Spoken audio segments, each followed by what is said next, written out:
everyone, my name is Maria Sapuanga. I'm a solicitor here at MinterEllisonRuddWatts down in Wellington, and we're very, very excited to be joined by Stu Doig today. He is a Senior Legal Counsel at New Zealand Rugby, and he'll talk about his experience. I'm a provincial boy. I grew up in Ashburton, went to Ashburton College. In terms of becoming a lawyer, I just about always wanted to be a lawyer. I think it was fireman till about age 7 or 8, and then lawyer.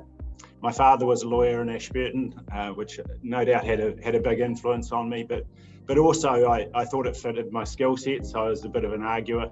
In year 12, my school offered a New Zealand law course, which I found really interesting. Did you enjoy going to university, and did you enjoy law school? Loved university. Big step up, of course, going from Ashburton through to Canterbury to law school there. Loved my 4 years in Christchurch. I think most people enjoy their university days.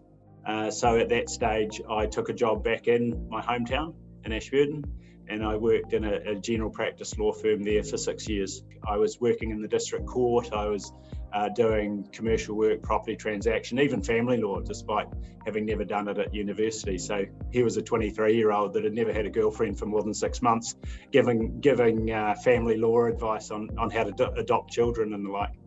Great way to learn your way around and gain confidence doing lots of different things. I enjoyed my time in Ashburton, but by the time I got to 28 or 29, I was ready for greener pastures.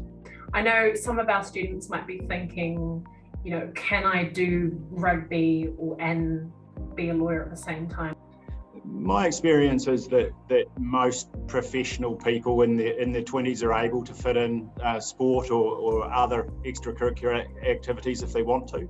As I said, I played when I was younger. I coach now, and I've got the time working in-house to be able to head out at 3 o'clock on a Tuesday and Thursday to coach my team. I'm always home with my kids at 6 o'clock for dinner. For our students who might not understand what the term in-house means, could you explain a little bit about the difference between what you do versus where I am? So in-house can be described basically as an employed lawyer. So you're employed by a company or a government department or another entity of that type, in my case, New Zealand Rugby, and I am their lawyer. I have one client, that is New Zealand Rugby, and I work with all of the other teams inside New Zealand Rugby to promote our interests, whereas a lawyer in a firm will be working for whoever the client is they're working for on that day or in that hour. What skills do you think a law degree has given you, not just in your role now, but kind of in other areas in your life? Law degree and practicing law gives you advantages in a lot of things in everyday life. Everyone goes through life forming contracts and agreements along the way, whether it's buying things on Trade Me or getting something on credit from a store, or they might get a speeding ticket, or they might have a relationship issue in the future. The law is relevant to all of those things, and while I'm not a specialist on any one of them, some of my training does help me negotiate those aspects of life. Any last minute comments or pieces of advice you'd give to students? Yeah, I think if you're interested in law, talk to people about it and realise that it's a varied profession. There is no one type of lawyer.